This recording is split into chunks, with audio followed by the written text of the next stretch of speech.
नमस्कार। प्रादेशिक समाचार के साथ मैं चंदन कुमार कौंडिल्य। पहले मुख्य समाचार। राज्य सरकार ने कोविड-19 की जांच का दायरा बढ़ाया। अब तक 10 लाख से अधिक लोगों की हो चुकी है कोरोना जांच।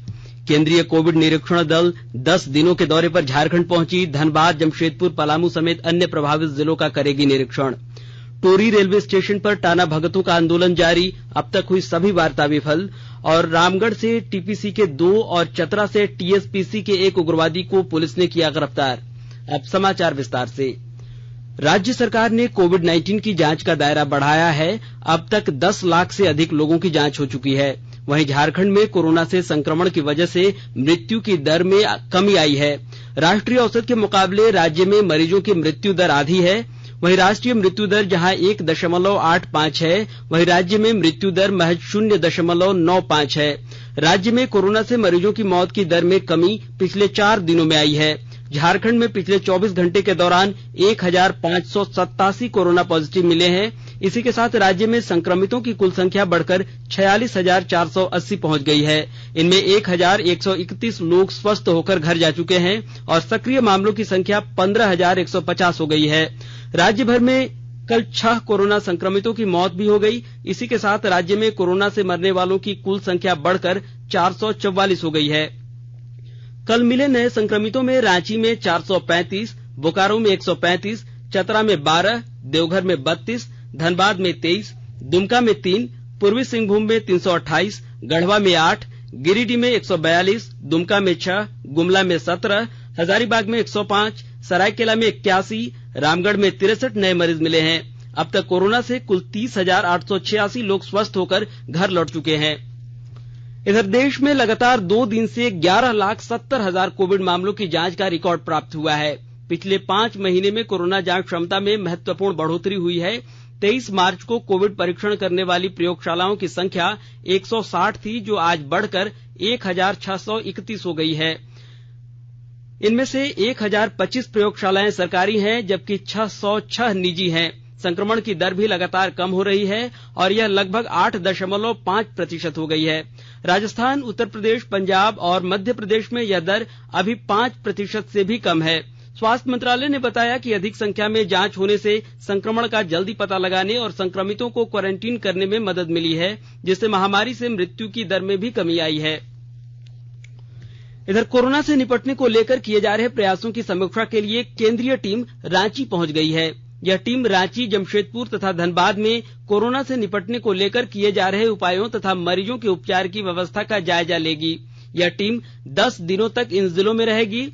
टीम में डॉक्टर तापस कुमार, डॉक्टर पूर्णिमा तिवारी और डॉक्टर अमरेंद्र महापात्रा शामिल हैं। टीम पहले चरण में जिला प्रशासन के अधिकारियों के साथ बैठक करेगी। साथ ही जिले से जानकारी लेने के बाद स्वास्थ्य विभाग के पदाधिकारियों के साथ बैठक भी करेगी।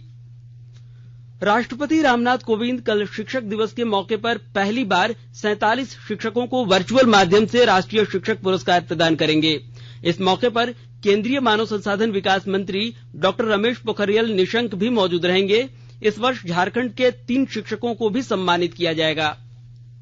उच्चतम न्यायालय ने आज दूसरी बार कोरोना संकट के कारण इंजीनियरिंग संयुक्त प्रवेश परीक्षा जेईई और मेडिकल प्रवेश परीक्षा राष्ट्रीय पात्रता सह प्रवेश परीक्षा नीट को स्थगित करने के अनुरोध को खारिज कर दिया है। 6 विपक्षी दल शासित राज्यों ने उच्चतम न्यायालय के पहले दिए गए आदेश की समीक्षा करने और परीक्षाएं स्थगित करने का आग्रह किया था। केंद्रीय माध्यमिक शिक्षा बोर्ड सीबीएसई 10वीं और 12वीं कक्षा की कंपार्टमेंट परीक्षा इस महीने के अंत में कराने की तैयारी कर रहा है। बोर्ड की ओर से आज इस मामले में उच्चतम न्यायालय में सुनवाई हुई। बोर्ड ने न्यायालय को बताया कि कोरोना से बचाव के लिए सभी तरह की सावधानी और गाइडलाइन का पालन किया जा रहा है। एक कक्षा में सिर्फ 12 विद्यार्थियों को ही बैठाया जाएगा। जैसा कि आपको मालूम हो कि बोर्ड की कंपार्टमेंट में कक्षा 10 के 1,50,198 और 12वीं की परीक्षा के 87,651 छात्र हिस्सा लेंगे। चुनाव आयोग ने देश भर में खाली पड़ी विधानसभा और संसद की कुल 65 सीटों पर बिहार चुनाव के साथ ही उपचुनाव कराने का फैसला किया है। चुनाव आयोग ने आज इस संबंध में बैठक की। वर्तमान में संसद की 1 लोकसभा सीट और देश भर की विभिन्न विधानसभाओं की 64 सीटें खाली पड़ी हैं। आयोग ने संबंधित राज्यों के मुख्य सचिव और राज्य निर्वाचन पदाधिकारियों से मिली जानकारी के आधार पर विचार विमर्श किया। बिहार में चुनाव नवंबर महीने में कराए जाने की संभावना है। इधर झारखंड में दुमका और बेरमो विधानसभा की सीटें खाली हैं। केंद्र सरकार ने आज कहा है कि चालू खरीफ मौसम में 1095 लाख हेक्टेयर से अधिक इलाके में विभिन्न फसलें बोई गई हैं, जो एक रिकॉर्ड है। धान की बुआई अब भी जारी है, जबकि दलहनों, मोटे अनाज, बाजरा और तिलहनों की बुआई का काम लगभग पूरा हो चुका है। कृषि मंत्री नरेंद्र सिंह तोमर ने बताया है कि आज की तारीख तक खरीफ की फसल के क्षेत्र में बढ़ोतरी होने पर कि कोविड-19 महामारी का असर पड़ने का कोई प्रमाण नहीं है। उन्होंने कहा कि किसानों को समय पर बीज, कीटनाशक, उर्वरक, मशीनरी और ऋण जैसी सुविधाएं उपलब्ध कराए जाने से काफी बड़े इलाके में खरीफ की फसल की बुआई संभव हुई है।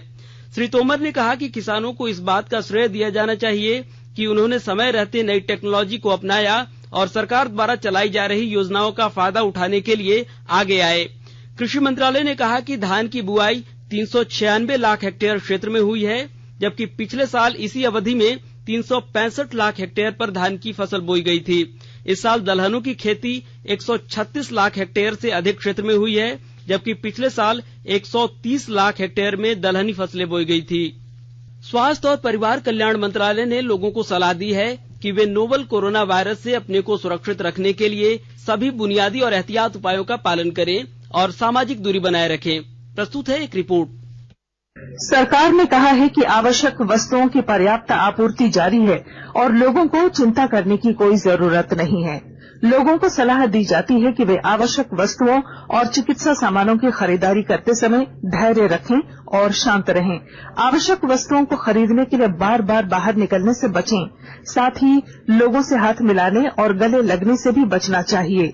बाजार, मेडिकल स्टोर और अस्पतालों में लोग कम से कम 1 मीटर की दूरी बनाए रखें। घर पर गैर जरूरी सामाजिक समारोह से बचा जाना चाहिए और घर पर मेहमानों को नहीं बुलाना चाहिए। लोगों को अपनी आंख, नाक और मुंह छूने से बचना चाहिए और लगातार हाथ साफ करते रहना चाहिए। हाथ को दोनों तरफ से कम 20 सेकंड तक रगड़कर धोना चाहिए। यदि कोई व्यक्ति खांसी या बुखार से पीड़ित है तो वह दूसरों के संपर्क में आने से बचे और डॉक्टर से तुरंत परामर्श ले। स्वास्थ्य मंत्रालय ने कोरोना वायरस के बारे में जानकारी के लिए एक टोल फ्री नंबर 1075 जारी किया है। इधर राज्य सरकार की ओर से भी कई दिशा निर्देश जारी किए गए हैं। इस सिलसिले में सरकार ने हेल्पलाइन नंबर 181 जारी किया है। सरकार ने कहा है कि कोरोना वायरस से संदिग्ध तौर पर संक्रमित कोई व्यक्ति पाया जाता है तो इसकी सूचना 0651 जो रांची का कोड है और टेलीफोन नंबर 2261-000 तथा 2261-002 के अलावा फैक्स नंबर 2261-856 और मोबाइल नंबर 9955837428 पर दी जा सकती है। आकाशवाणी रांची भी आपसे अपील करता है कि कोविड-19 के संक्रमण से बचने और अन्य लोगों को सुरक्षित रखने के लिए कृपया घर पर ही रहें और सरकारी दिशा निर्देशों का पालन करें। आकाशवाणी के ताजा तरीन समाचारों के लिए आप हमारी वेबसाइट newsonair.com पर लॉग इन कर सकते हैं। ताजा समाचार Twitter handle @AIR News Alerts और Facebook page all India radio news पर भी उपलब्ध है। आप प्रादेशिक समाचार एकांश के ट्विटर हैंडल @AIR News_Ranchi और Facebook page AIR News Ranchi के अलावा YouTube channel regional news unit Ranchi पर भी हमारे बुलेटिन को सुन सकते हैं। प्रादेशिक समाचार आप आकाशवाणी रांची से सुन रहे हैं। लातेहार जिले के टोरी रेलवे स्टेशन पर टाना भगतों का आंदोलन जारी है। सरकार के साथ आज हुई वार्ता भी विफल रही। आपको बता दें कि वे अपनी मांगों के समर्थन में पिछले बुधवार से टोरी रेलवे ट्रैक पर धरने पर बैठे हैं। वहीं कांग्रेस की ओर से गठित टीम ने आज टाना भगतों से वार्ता की। इधर टाना भगतों ने कहा कि मौखिक आश्वासन के बजाय लिखित आश्वासन देने के बाद ही धरने से वापस आएंगे।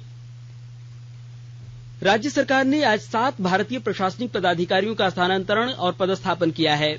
राज्य के कार्मिक प्रशासनिक विभाग तथा राजभाषा विभाग द्वारा जारी अधिसूचना के अनुसार बेरमो के अनुमंडल पदाधिकारी नीतीश कुमार सिंह को स्थानांतरित करते हुए धालभूमगढ़ अनुमंडल पदाधिकारी बनाया गया है। वहीं पदस्थापन की प्रतीक्षारत अभिजीत सिंह को चक्रधरपुर का अनुमंडल पदाधिकारी बनाया गया है। समीरा एस को रांची सदर का अनुमंडल पदाधिकारी बनाया गया है, जबकि मनीष कुमार को लातेहार का अनुमंडल पदाधिकारी नियुक्त किया गया है। वहीं रवि आनंद गुमला के अनुमंडल पदाधिकारी होंगे। जबकि ऋतुराज गोड्डा के अनुमंडल पदाधिकारी बनाए गए हैं। दिनेश कुमार यादव देवघर के अनुमंडल पदाधिकारी बनाए गए हैं। वित्त मंत्री डॉक्टर रामेश्वर उरांव ने आज लोहरदगा परिसदन में उपायुक्त, पुलिस अधीक्षक, उप विकास आयुक्त, आईटीडीए परियोजना निदेशक, अनुमंडल पदाधिकारी के अतिरिक्त जिला स्तरीय पदाधिकारियों के साथ एक आवश्यक बैठक की। बैठक में मुख्य रूप से सांसद धीरज प्रसाद साहू भी मौजूद थे। बैठक में डॉक्टर उरांव ने लोगों को आर्थिक व शैक्षणिक रूप से मजबूत बनाने के लक्ष्य के बारे में अधिकारियों को बताया। रामगढ़ जिले में पोषण माह के तहत आंगनबाड़ी सेविकाओं ने गांव-गांव में कई तरह से कार्यक्रमों का आयोजन किया। कार्यक्रम के माध्यम से महिलाओं के साथ साथ पुरुषों को भी जागरूक किया जा रहा है।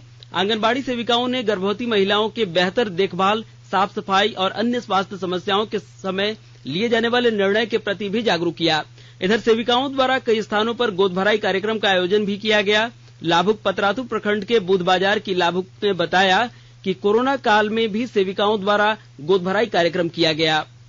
पोषण माह के अंतर्गत हमारे पंचायत में कोरोना के कारण आंगनबाड़ी सेविका हमारे घर में गोद भराई का रस्म की, जिसमें चुनरी उठाकर फल, नारियल, केला और श्रृंगार का सामान उपहार में भेजी, जिसमें बताया गया कि आप पौष्टिक आहार में ध्यान दीजिए, जैसे फल, साग, सब्जी, दूध, दाल, मांस, मछली, अंडा का सेवन कीजिए ताकि आपका बच्चा ठीक स्वस्थ रहिएगा।